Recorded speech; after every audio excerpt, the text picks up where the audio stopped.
Higit isang taon na nga itong hindi umaandar. Hindi na nga lang ito ginagamit pagkatapos itong tumirik. Ito nga ang pinuntahan ko dito sa Kapipisa, Tanza, Cavite. Una kong chinek kung may kuryente pa ba ang motor. Good news, meron pa naman. Medyo mababa nga lang. May error code din itong 61. Napansin ko rin dito yung fuel gauge ay nagwa-warning. Di pagkatapos sunod kong inalam kung may compression pa ba ang makina. Dito nga lumalaban pa. Kahit isang taon na itong na-stock. Kaya naman tinanggal ko yung lumang langis at naglagay ng bago dahil sobrang itim na nga nito. Di pagkatapos susubukan kong paandarin itong motor para malaman kung ano ang mga aayusin at papalitan kung kinakailangan.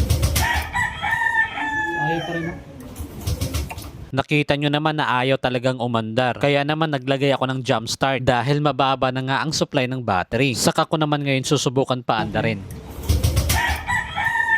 Ayaw pa rin. Pagkalas ko nga ng upuan, kaya pala nagkakaroon ng error 61 dahil wala na nga ang IEC sensor dito sa socket terminal. Sunod ko sanang sisilipin yung ignition coil kung may lumalabas na kuryente. Kaso habang inaalis ko yung spark plug cap, may biglang nahulog na part sa loob. Kailangan na nga itong palitan. Ganon nga rin itong spark plug. Bukod sa marumi, ay malaki na nga ang clearance. Di pagkatapos, sinubukan kong pakinggan kung umuugong pa ang fuel pump. At yun nga, working pa naman. Kitang-kita nyo naman na malakas pa ito mag-deliver ng gasolina. Kaso dito sa fuel injector may nakita akong problema. Hindi na nga ito nag-i-spray. Pagkalas ko nga ng fuel tank, ito ang bumungad sa akin. Kinakalawang at mukhang may tumatagas pa na gasolina. Kulay dilaw na nga rin ang fuel pump dito sa loob. Napansin ko rin sa buong wirings ay medyo marupok na. Kaya naman nilinis ko na ang loob ng tangke para matanggal yung mga dumi, lalo na yung panis na gasolina. Ganon nga rin itong fuel pump assembly. Doon sa bakal ng floater, kinakalawang na nga ito. Sinabay ko na sa pagpapalit itong fuel filter. Dito, grabe na nga yung dumi na tumigas. Dahil nga isang taon nang natambak itong motor. Kaya naman kahit plastic itong fuel pump, kumakapit na nga ang mga kalawang. Hinihigpitan ko na rin ang mga socket terminal para hindi ito kumalas. Pagkatapos nilagay ko na ang bagong fuel filter. And then binalik ito sa loob ng tangke. Di pagkatapos sinasalpak ko naman itong tangke sa motor. Sa fuel injector ang dahilan kung bakit hindi na nga ito nag-i-spray. May naglilik na gasolina sa loob ng socket terminal nito. Kaya naman pinalitan ko ito ng bago. Matapos ko nga maibalik ang lock ng fuel injector. Ngayon susubukan ko na nga ito kung gumagana na nga ba at nag-i-spray ng gasolina.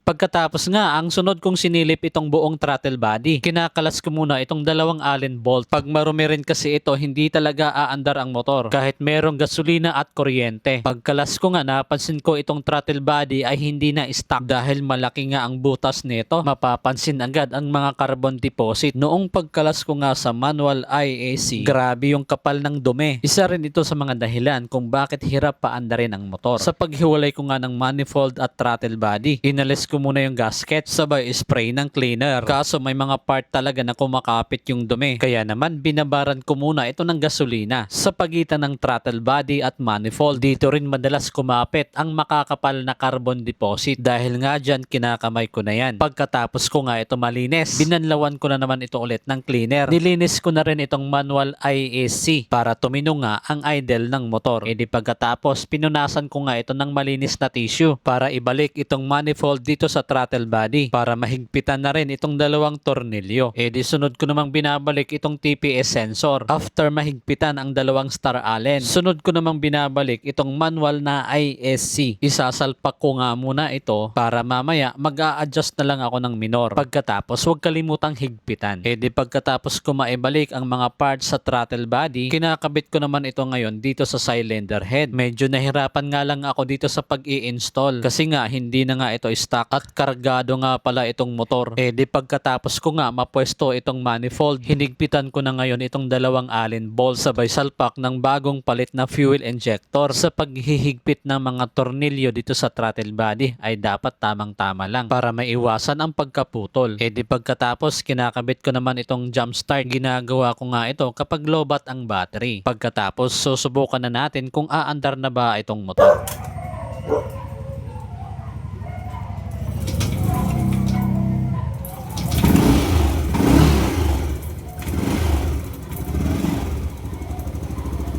Hawak mo, Bet. Ito.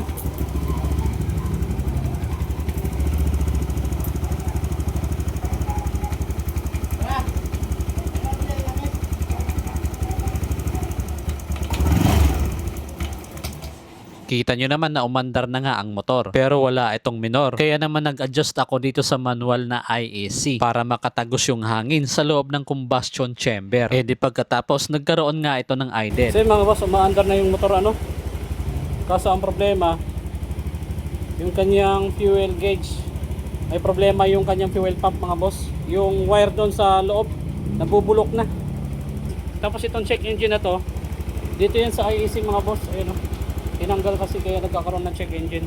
Pero at least dito umaandar na yung motor. Sinabi ko nga sa aking customer, kung may budget na siya, bumili siya ng fuel tank at pump assembly dahil meron na nga itong mga problema. Pagkatapos ko ito napaandar, ang sunod kong kinakalas itong stator at magneto. Sa stator dito matatagpuan itong CKP sensor. Tinetesting ko nga ito kung mayroon itong problema at dito nagkaroon na nga at kailangan na rin itong palitan. Binabakbak ko na rin itong lumang pintura ng magneto dahil kinakapitan na rin ito ng mga kalawang. Pagkatapos ko ito mabuffing, iniesprehan ko naman ito ng cleaner sabay punas ng basahan para tumuyo. Di pagkatapos ina-applyan ko nga ito ng first coating. Iniesprehan ko nga ito ng primer. Pagkatapos hintayin para matuyo. Habang pinapatuyo ko yung magneto, sabay linis ko naman dito sa stator coil. Kitang-kita nyo naman kung gaano kakapal ang kalawang dyan sa magnetic pool. Ginagawa ko nga ito para masulit yung bayad sa akin ng aking customer at para masatisfied na rin sila sa aking gawa. Matapos ko nga ito malinis, sunod ko naman pinagtatanggal ang dumi dito sa housing. Kitang-kita nyo naman kung gaano ito kakapal. Di pagkatapos ko nga ito malinis, di pininturahan ko na agad itong magneto ng pangalawang coating para hindi agad kapitan ito ng mga kalawang. Inayos ko na nga rin ang wiring ng stator dahil sa tagal ng panahon nababalatan na nga ito. Baka ito pa ang maging dahilan para masira ang ECU. Pagkatapos ko nga maibalik ang magneto, stator, CKP sensor, fan at radiator, papaandarin ko itong motor sa huling pagkakataon.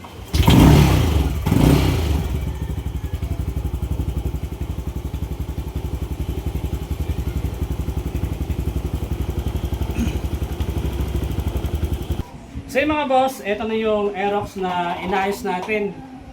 Isang taon to hindi umandar. So ngayon mga boss, ito na siya. So ito yung mga pinagpalitan natin mga boss. CKP sensor, spark plug cap, fuel injector, spark plug, at fuel filter. So ito na mga boss. Sa pagkalipas na isang taon na tambak yung motor. So subukan natin.